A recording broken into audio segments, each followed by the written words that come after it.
came across a wonderful quote from Winston Churchill when talking about free enterprise. And he said, some people see free enterprise as a tiger that needs to be shot, others as a cow that needs to be milked. Not enough people see free enterprise for what it actually is, a healthy horse pulling a sturdy wagon.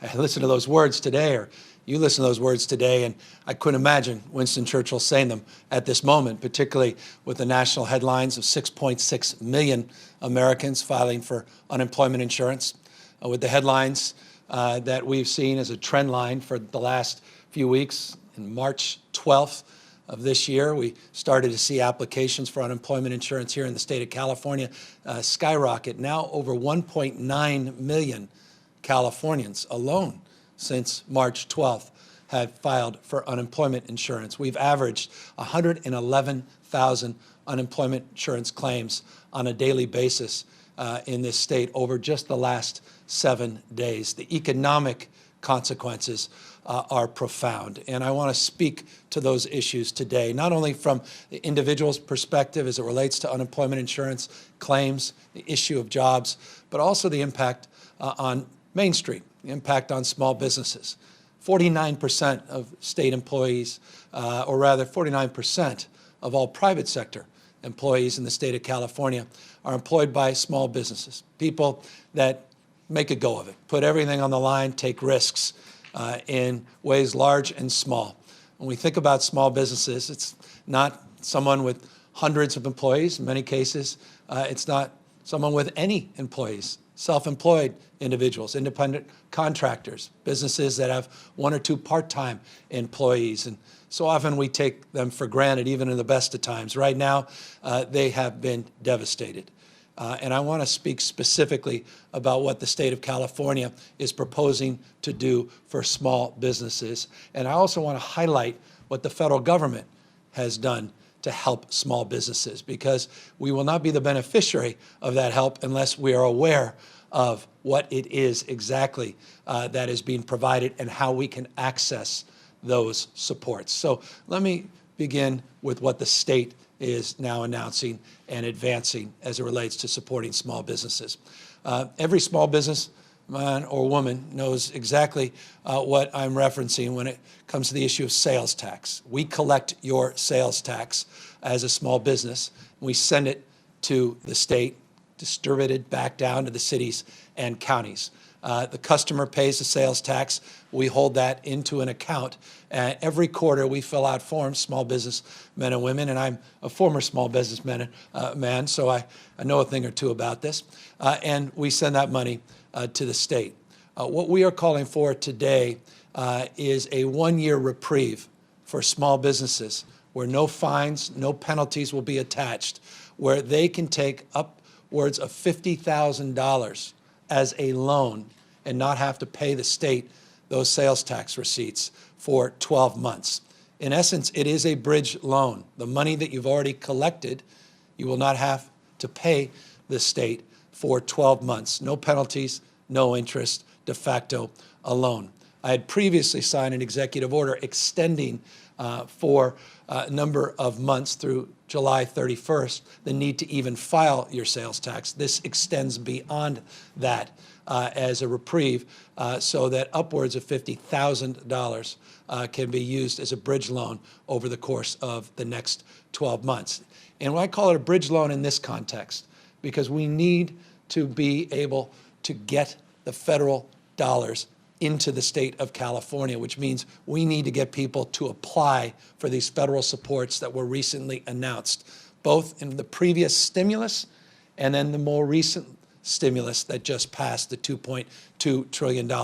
There are two programs in particular I want to highlight, and they're incredibly important for small businessmen and women to take advantage of. Number one was the disaster account. It's the small business loan related to injury related to the economic consequences of COVID-19. You can get a $10,000 loan up front as your application is being processed. You're presumed eligible for the dollars in that loan account. That loan provides upwards of $2 million for small businesses, payback over 30-year period, and interest rates of 3.75%, and for nonprofits in that category, 2.75%. We want to make sure people are taking advantage of that economic injury disaster loan program. We have information on our COVID-19.ca.gov website, covid19.ca.gov website, that will link you to the SBA, link you to the services and supports so that you can take advantage of that program. The other even more significant program was just recently passed in the CARES Act. Again, that's the $2.2 trillion act. This provides businesses up to $10 million loans if you continue to pay your employees. You have to provide 75% of all of that loan benefit to your employees, to payroll. This can be done through your bank, through traditional institutions, not just through the SBA. This is the Paycheck Protection Program, the PPP program, that is finally getting some attention.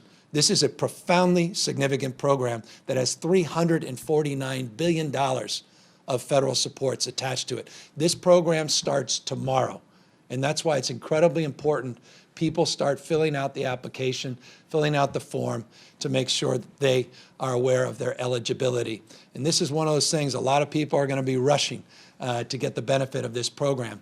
Again, April 3rd is the first day to start drawing down those applications. So work with your bank, work with your lender, and if you commit to keeping your employees, even if you have no business, even if your business is closed, but you pay your employees, this is a grant program, not a loan program, where you are reimbursed for the costs. Again, the cap is $10 million, not insignificant, but there is a modest, well, modest is relative, but a 0.5% fee attached to it. Interest rates fixed at 0.5%. Above and beyond that, you have the capacity to substantially get all of that loan completely paid off by the federal government as a grant on the other side. This all may sound very complicated. In many respects, it is. We just want to make it easier for folks. And again, go to our website, that covid19.ca.gov website, and we've got a link right there, and we'll link all the information to folks so they can take advantage of these programs. The reality, though, is not everyone can take advantage of these programs.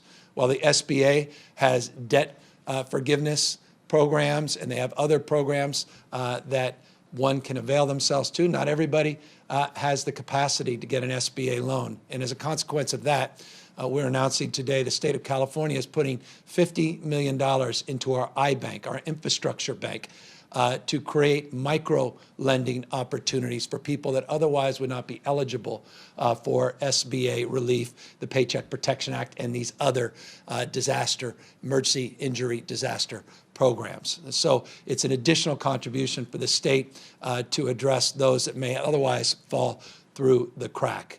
So that's an overall sense of what we're trying to do, to highlight those federal supports, advance some state relief through sales tax up to $50,000 for a year with no interest, no penalties, and then provide micro-lending opportunities through our iBank in the state of California.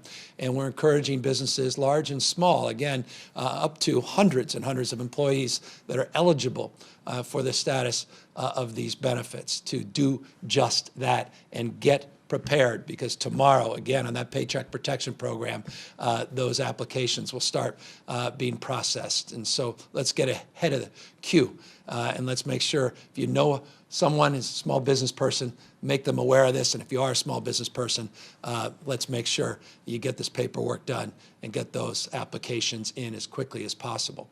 Something else we're announcing today, I'm very proud of. I met with a small group of people in Fresno, California, about a year ago, organization called Bitwise.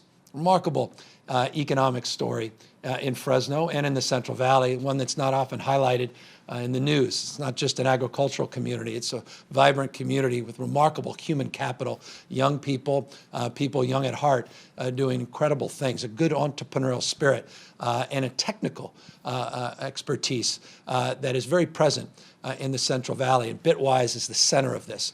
Bitwise has partnered with LinkedIn and Salesforce to create a new site called onwardca.org, onwardca.org. And that's about getting us back up on our feet. Not just small businesses, now people that have been laid off that need a job. Bitwise has already created a remarkable website to match open jobs to individuals and their particular skill set. They actually prompt 37 questions to specify where you are geographically, what your exact skill set is, what your wage preference may look like, and then they match you with open job listings throughout the state of California. Already 70,000 open jobs are now listed on their site. We'll probably have 100,000+ just in the next number of days.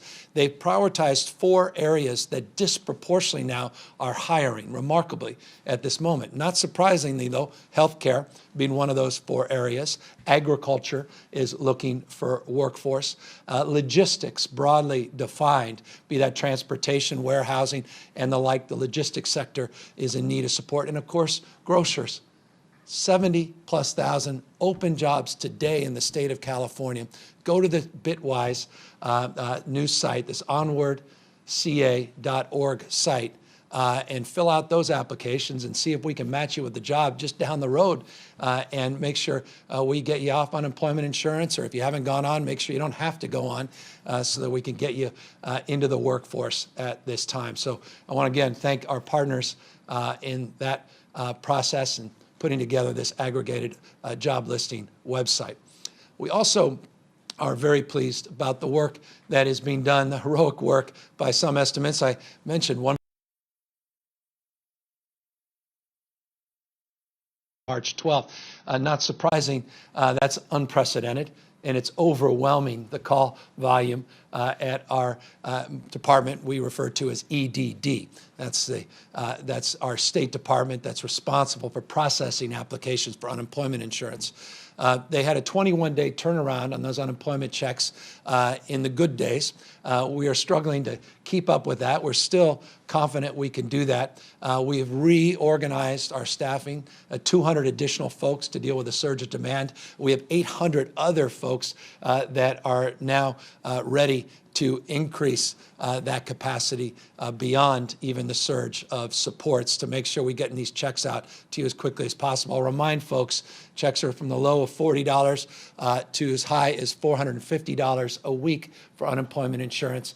And in addition to that, people are eligible for at least the next 4 months for an additional $600 on top of the $40 to $450 a week because of the federal stimulus. And so those that may not have availed themselves to the unemployment insurance, please do so.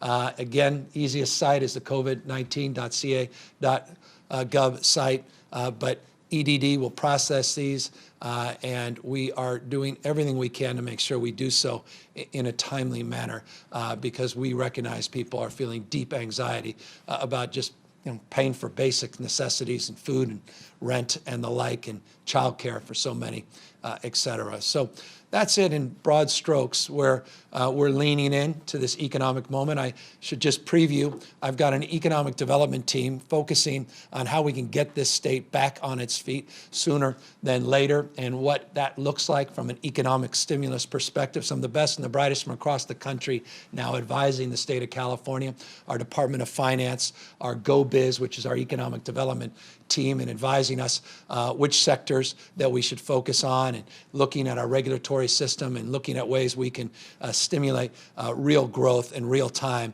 when we turn the corner on this virus. And so I want folks to know that we're taking this very, very seriously, but we have to deal with the immediate. And that's helping small businesses, and that's certainly helping individuals that are out of work with these unemployment insurance claims.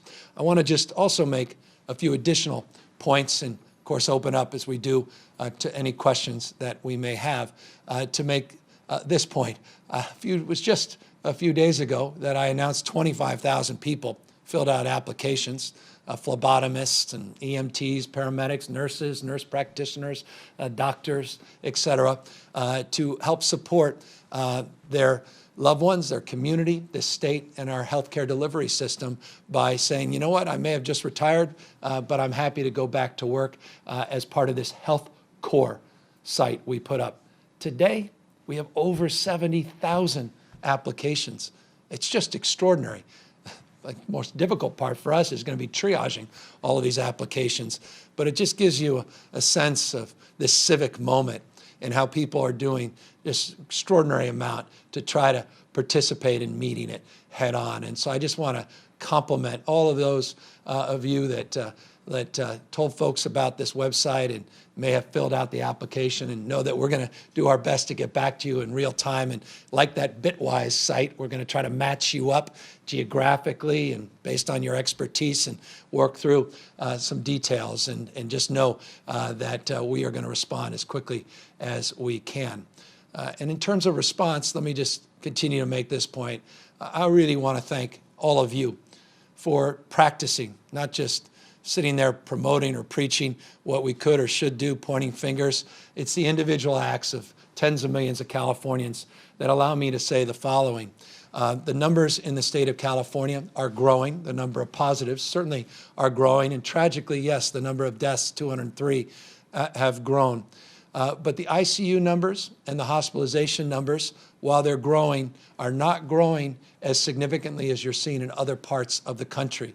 We're not out of the woods by any stretch of the imagination. And we showed folks what we mean by that when we showed you our modeling yesterday. The reality is that we are buying time. For every individual that's in the ICU, my heart goes out to them. It's 816 individuals are currently in the ICU, represented a 5.4% increase from yesterday. 1,922 people are in our hospital system with COVID-19 that are positively identified. Those are big numbers, but well within our modeling and well within our capacity to serve and meet this moment. But again, it's the physical distancing that people are doing. It's taking this moment seriously that is allowing me to make that statement that we have the capacity currently to meet the moment. We still need to do more on personal protective gear, the N95 masks, and I could tell you, we can write a book about all the stories of how that process is unfolding in real time, and I know a lot of attention's been placed on that, and much of what you're hearing is true in terms of it being the wild, wild west out there in terms of procuring those masks, the shields, the glove sets, and the like. But currently in California, at least as of this morning, we've already distributed 35.9 million N95 masks. And while we've gotten 1,089,000 from the national stockpile, and apparently we're going to get another 176,000 masks, we were just told about that this morning, we recognize we have to do more as a state. And so for the caregivers out there and for our grocers and police and fire, people on the front lines, broadly defined, we recognize our obligation to you to continue to find this personal protective gear and to do more to source not just N95 masks, but surgical masks and the gowns and the coveralls that all of you do deserve. So our hospital system was slack, not just surge.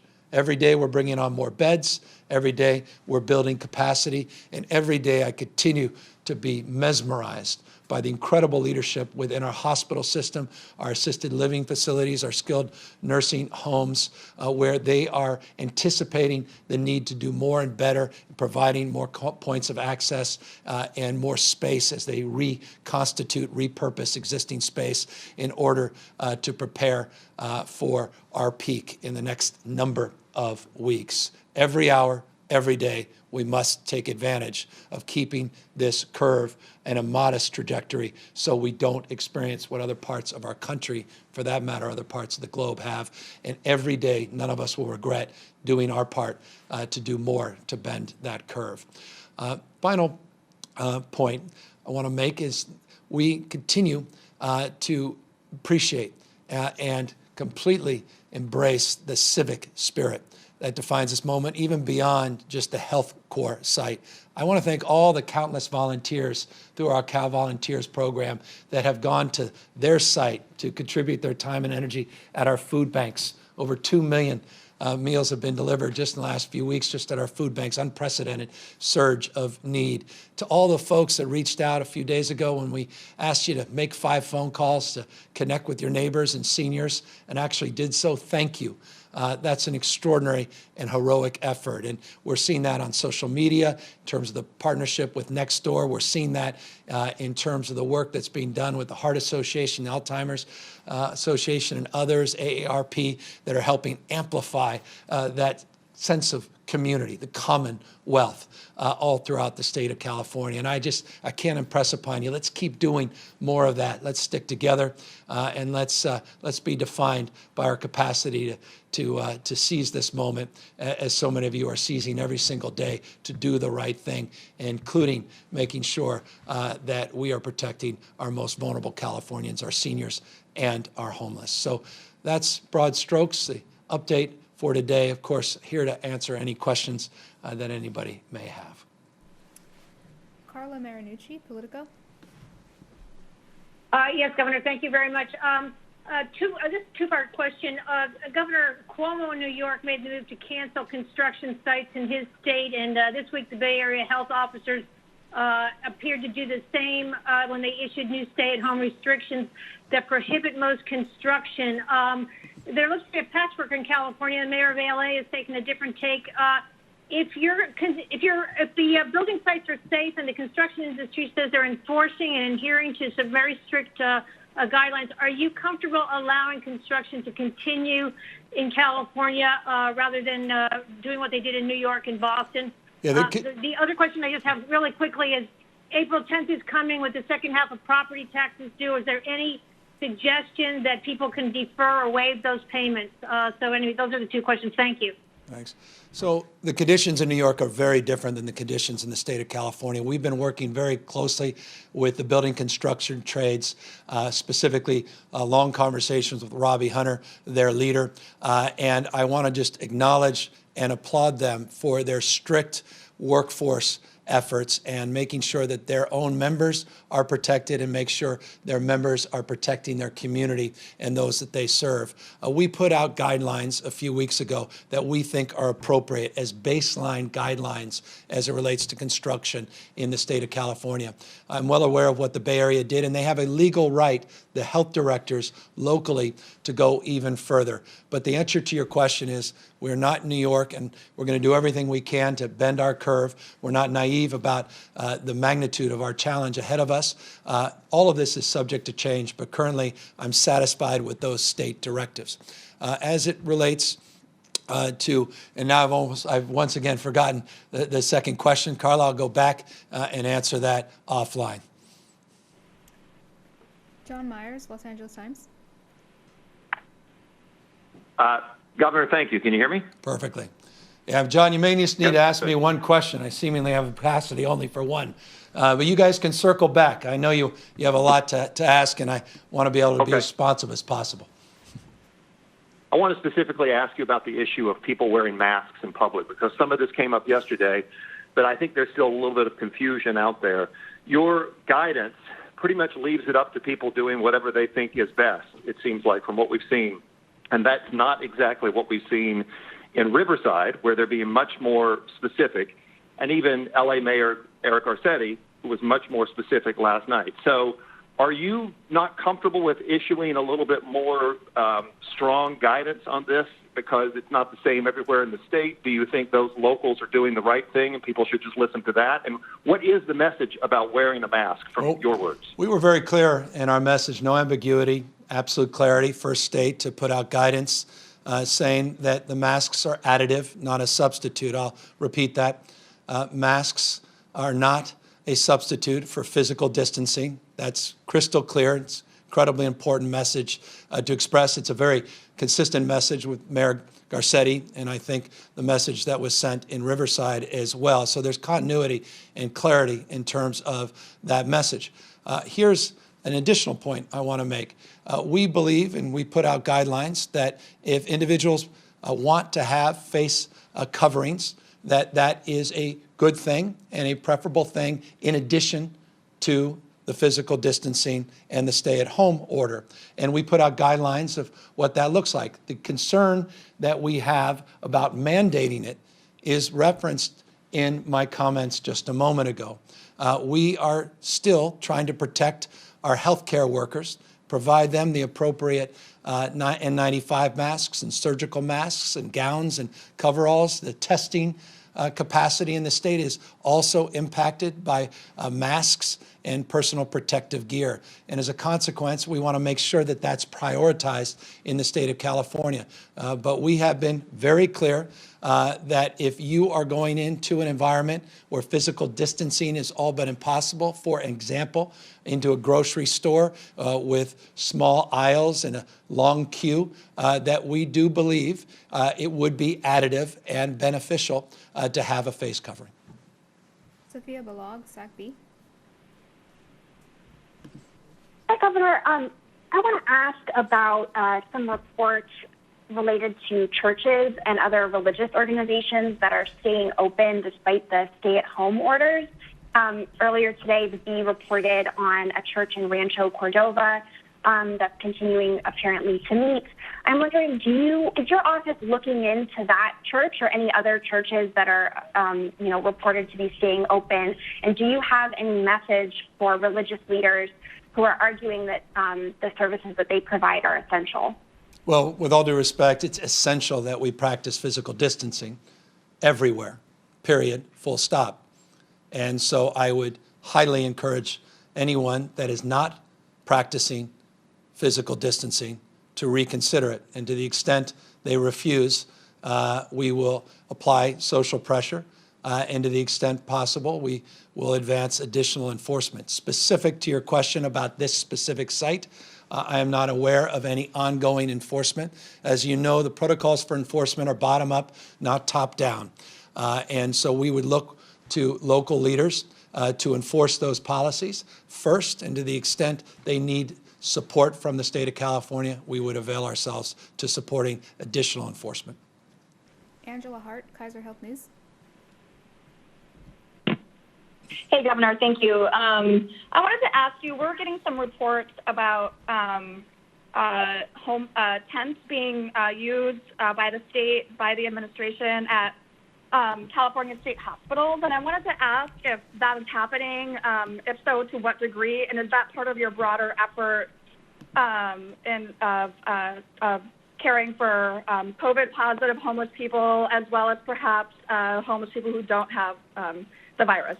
So tomorrow we're going to make some very specific announcements and update everybody on our efforts around homeless and the current status of our trailers that we announced a number of weeks ago and the number of hotel rooms we're procuring, how we're prioritizing. We're going to lay out in detail our regional strategies, our regional partners, county by county, and then we'll be able to provide you clarity in terms of your question. Again, this time tomorrow, we will specifically be laying those things out. Laurel Rosenhall, Cal Matters. Hi, thanks so much. I was wondering generally how you are preparing for the state budget that's upcoming, the May revise, and specifically whether you intend to continue advancing the idea of providing health insurance to undocumented Californians who are over age 65, as you had proposed in January. Well, we have a workload budget, which suggests everything's on the table. The January budget is no longer operable in terms of the conversations I'm having with staff and conversations I'm having with legislative leaders. They recognize the enormity of this moment. 1.9 million unemployment insurance claims just since March 12th. The world has radically changed since the January budget was proposed. So everything is on the table. That's an honest and sober reflection of that reality. We certainly are being benefited modestly by the federal stimulus in terms of the state block grants. Cities and counties, though, will continue to struggle and suffer. And that's Carla's question, and now it's come back to me on the issue of property tax, which they disproportionately rely on and is the one source of funding that does not come to the state of California. Local property taxes, CSAC, the county association, we had a call and they have requested that we not impose upon them any mandate or dictate from on high unless we are prepared to backfill the impacts of that mandate. And so, Carla, that's the answer to that question, but it's part and parcel of a totality of considerations, including the announcements I made today on deferral for 1 year of up to $50,000 in sales taxes. That's money that people need in counties and cities and at the state level. The magnitude of the impact of all of this is just coming into, I think, full light of day, and I think we should be prepared for substantial adjustments in our budget. Kathleen Renane, AP. Hi, Governor. I want to talk about testing. So it's my understanding that California has a testing backlog of somewhere around 59 or 60,000 tests that we just haven't yet processed. And yesterday, LA's county health director was saying that some people are waiting up to 12 days for the results. So what are some of the specific things that we're doing to reduce this backlog as we ramp up testing? You know, are we adding capacity to analyze tests? How are we making sure that this backlog doesn't just grow as we ramp up testing? And further, has the state sent guidelines to counties about what data they should be collecting and sharing with the public when it comes to testing? Well, very, very specific guidelines have been sent out to the counties some time ago, not just the counties. I'll remind you there's really 4 buckets of testing in the state of California. You have academic institutions that are testing.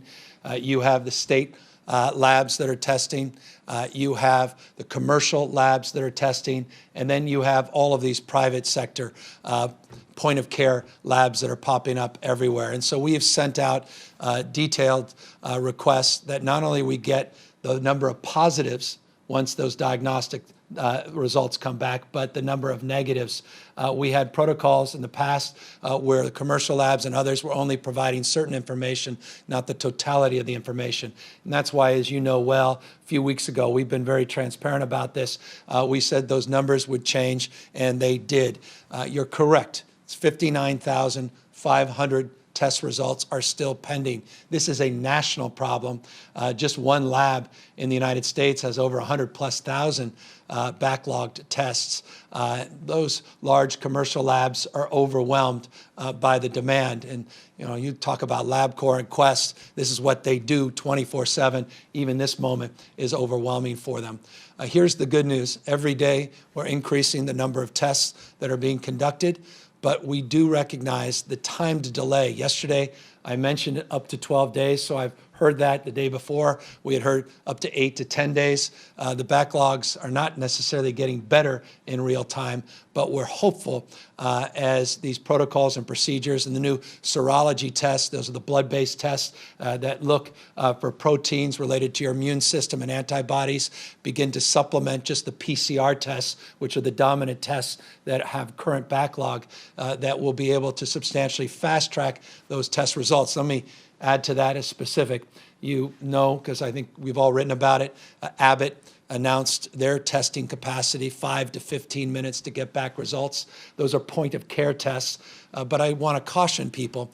The state of California received only 100 cassettes, 15 different lab sets. Do the math.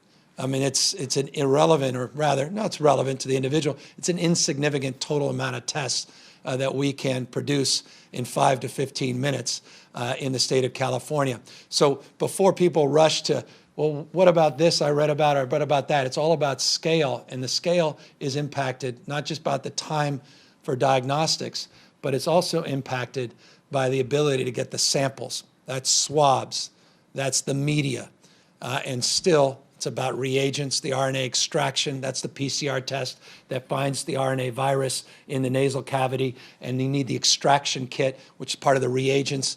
Those supplies also continue to be scarce for many. So that could sound very confusing, but I hope it gives you a sense of the totality of what we are looking to organize more deliberately around in terms of our testing regimes. And know we have a new task force on tests, and in the next couple days, we're going to provide some, I think, very good news about our capacity to substantially increase our tests in the state of California. There's a reason I spoke about serology, blood-based tests, and the PCR tests in these labs in academia.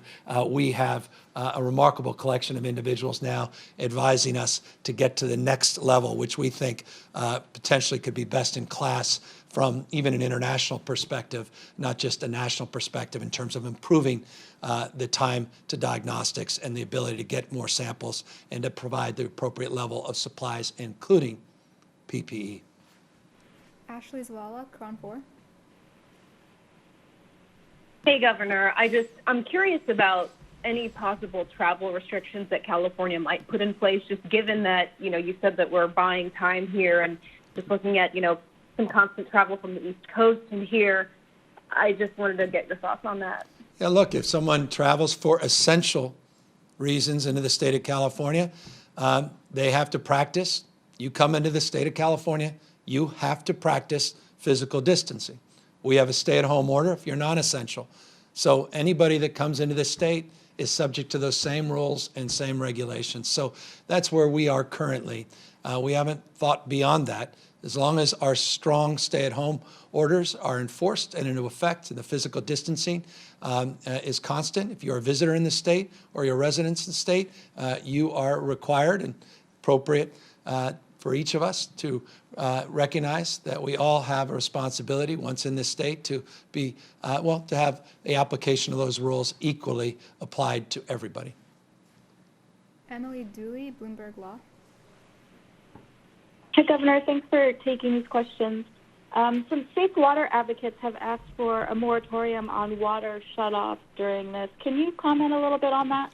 Not only can I comment, we appreciate their leadership, their advocacy. I was very proud to work with the legislature this year on a safe drinking water strategy that struggled for a few years in the state. Very controversial.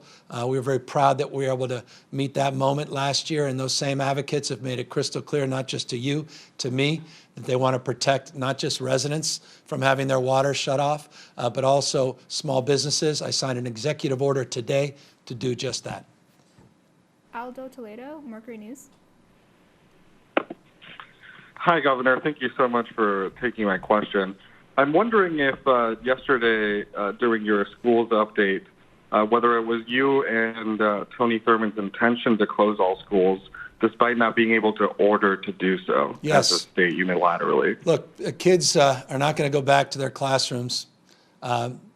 They, however, are going to have a lot of work to do at home, and we'll continue to educate our kids through distance learning. I can't be more clear about this. Superintendent can't be more clear about this. The modeling we provided yesterday, I think, provides more clarity in terms of where we expect to be in a number of weeks, another month. I think the worst decision we could make, is, I've said this in the past, is cutting our parachute when we're way above the ground. And I don't think there'd be anything more impactful that would example or manifest that metaphor than sending 6+ million children back into our public schools as vectors to come back home with their grandpa and grandma and family members, and potentially, when we're so close to turning the page and getting into the summer months and getting in a different phase of this virus, to see it flare back up. So the superintendent's been clear. Our president of our state school board has been clear. I've been as clear as I possibly can, and I hope that the school districts start to approach the distance learning application, the school-based meal application, and really get to work on making sure our kids are working at home despite the deep anxiety and stress that places on our parents, particularly our mothers and those teachers that I met with yesterday on a Zoom call that are not only educating their kids through distance learning, but also having to take care of their own at home. And so deep respect and empathy once again, and admiration for those that are bearing an even greater burden to meet this moment with the call for those schools to shut down. Dustin Gardner, SF Chronicle.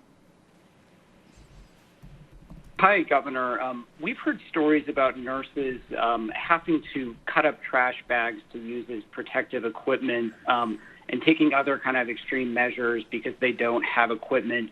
You've mentioned the state has made a deal to obtain more than 100 million N95 masks. I'm wondering, can you tell us anything about how soon nurses and healthcare workers might expect to receive those supplies and how long the state expects they might last? So every day I'm updating you. Today I updated you with the number 35.9 million N95 masks we've distributed. That number has changed substantially from even a week ago because in real time we're answering that question even though it's not posed. As soon as we get a shipment in, even if it's 10,000, 100,000, a million, we do our best to get it out as quickly as possible. I use the N95s as a proxy. Again, we can go through that list of shields and coveralls and gowns and glove sets, all of them equally important for many. I recognize the deep anxiety for people all across this state that are doing do-it-themselves strategies and makeshift strategies, and we're doing everything in our power, our Herculean effort to do more and do better for them. So we have folks all around the world. We've got shipments coming in partnership with FEMA, Department of Defense, that come in on a daily basis. I talked about the 179 or 176,000 masks coming in our fourth shipment from the national stockpile, just the N95s. I'm working almost 24/7, it's not a gross exaggeration, as a conduit to these logistics. And I will just say, as an example, not all of it goes well. Shouldn't surprise you. I'll give you an example. We had a shipment that came in Texas, and it was sent back. Why? Because all the masks were moldy. That's something that's going to happen when you're shipping things from around the world and you're trying to get folks to move quickly. Others have been turned back at the border in Mexico, so we work through this. We anticipate this. It's a huge logistics operation. And in addition to that, we're working domestically with partners within the state of California to begin to repurpose their facilities. I mentioned the partnerships, including the private sector, not just Apple that procured masks for us, not just the work that's being done on ventilators from companies like SpaceX or the work being done by Virgin Orbit, but 7-Eleven that provided at their Stockton warehouse masks for the state. So as soon as they come in, we get them out. They can't come in soon enough. Katie Orr, KQED. Hi, Governor. I just wanted to follow up on the property tax deadline. So it seems like you're saying the counties have asked you not to extend the April 10th deadline unless the state can make up for what's lost. What do you say to homeowners who can't afford to make that payment right now? Well, we're working to try to, look, the assessors and the counties make that determination. This is not the state's money, unlike a lot of other taxes that are collected. We've made great progress on the residential side. We're trying to make even more progress on the commercial side, and that's a preview to conversations we're having with some of our nation's largest banks as well, similar to the residential mortgage and the forbearance deal that we just announced. We are assessing our options as it relates to property tax, and I deeply recognize that anxiety as someone like you and others perhaps that pay those property taxes to see what we can do. We're working with the counties.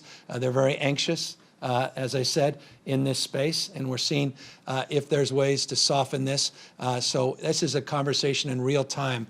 But again, the purpose of full transparency, they were very clear, the assessors and the county officers, about their hope and expectation.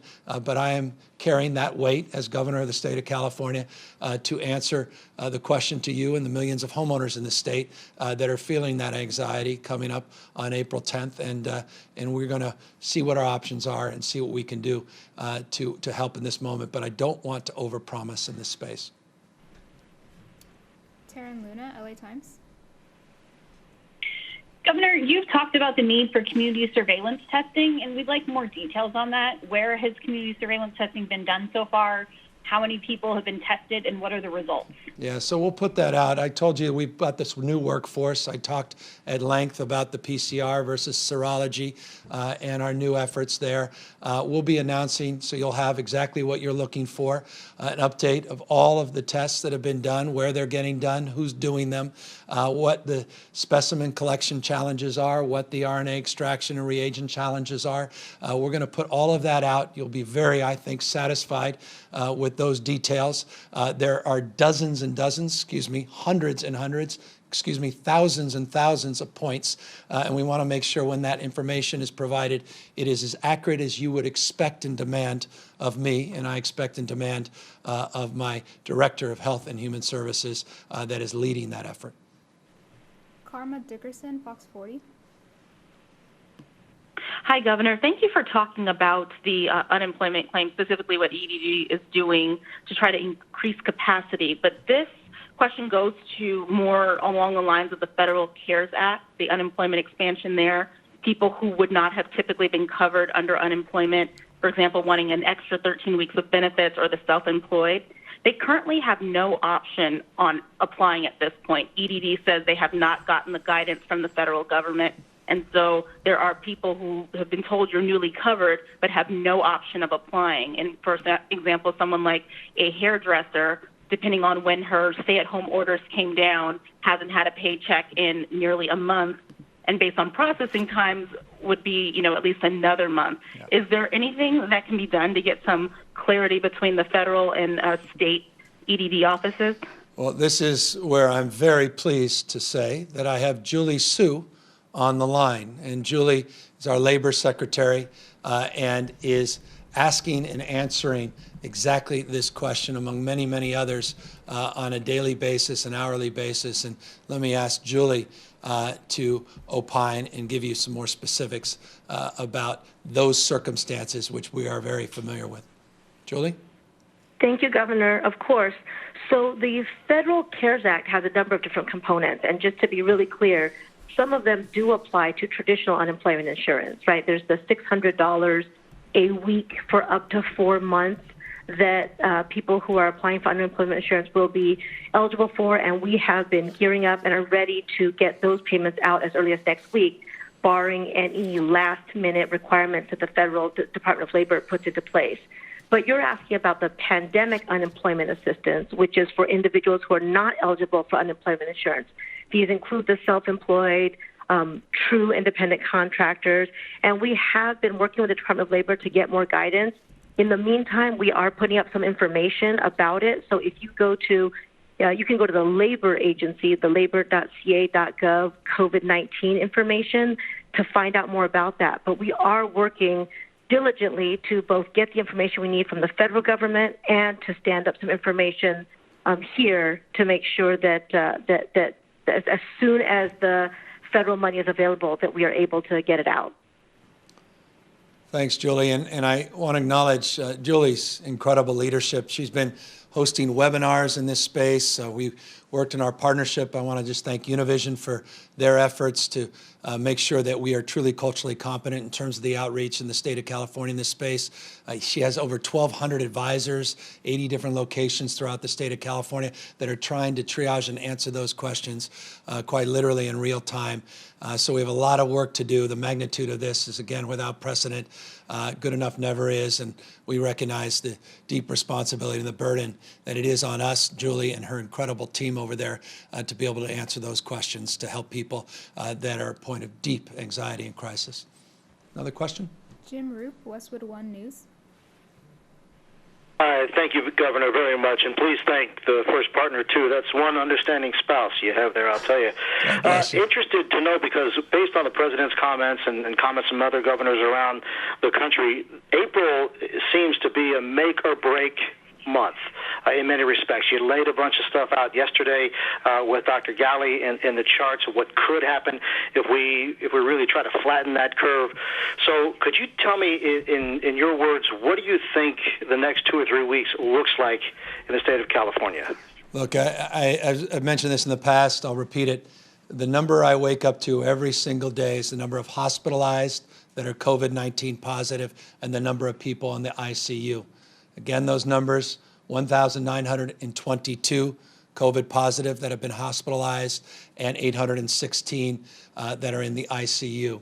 We look at our capacity within the system to surge, and we look at our capacity to meet this from a human resource perspective and with the appropriate level of protective gear. That's the line that we are modeling. I was encouraged this morning.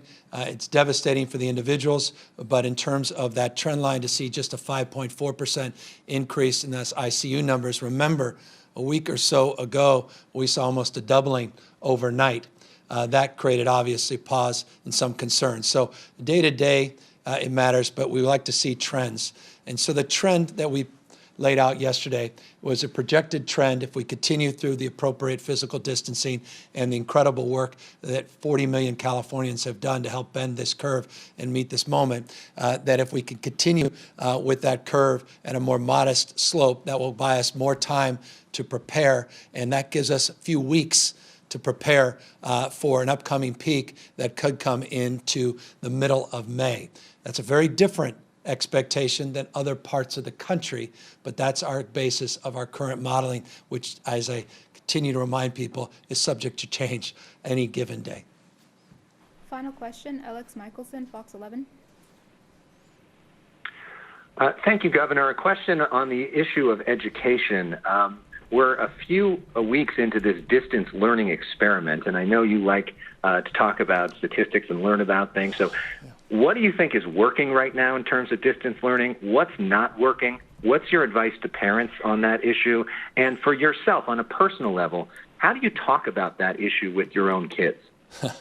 I'll tell you, there is a big distance between a parent teaching their child and a teacher teaching their child. It's not that our kids don't respect their parents. They just don't seem to respect them when it comes to educating them as much as they do their teachers.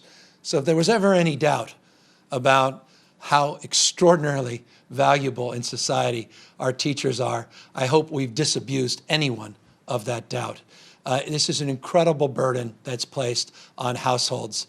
We were talking to 4 teachers yesterday, and they're doing their best on distance learning. They were offering best practice advice from Oakland to San Diego and San Jose and Los Angeles about their struggles, even, and I bring those examples up, even in parts of the state that socioeconomically have incredible capacity to provide for internet access, and how they're struggling even within those communities to get download speeds that are appropriate to the curriculum and appropriate to the needs, and how so many of their own kids don't even have access to what you and I take for granted, and that's a smartphone or a tablet, a Chromebook, and the like. So what I'm learning is this is not just a rural issue and an urban issue. The reality is all across the state, people are struggling.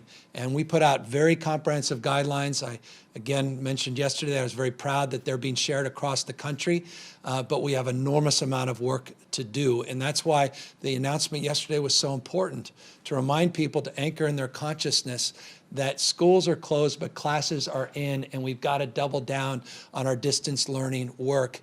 And I was very proud that Google stepped up 100,000 hotspots that they've donated to the state of California, 3 months of free, unlimited data and downloads that they're providing so we can address some of those vulnerabilities throughout the state, and also providing thousands of Chromebooks. I said this in my remarks yesterday, we need more Googles. And so if you're a company that provides hotspots, if you're a company that wants to contribute more in terms of those books and the tablets, please, this is the moment to do so. And it's also, forgive me the long-windedness, it's a reminder that the equity issue is magnified in a crisis in profound and deep ways. And reminds me of where we were even before this crisis, which was unacceptable. The digital divide and the disparities that exist in this state and in this nation, we must confront them head on. And this is just a prime example of that. And so if there's anything good that comes out of it, It's going to be protocols and procedures that not only are seared in our mind and memory, but in our frame of reference moving forward and on our resolve to address those issues much more proactively. Any other questions?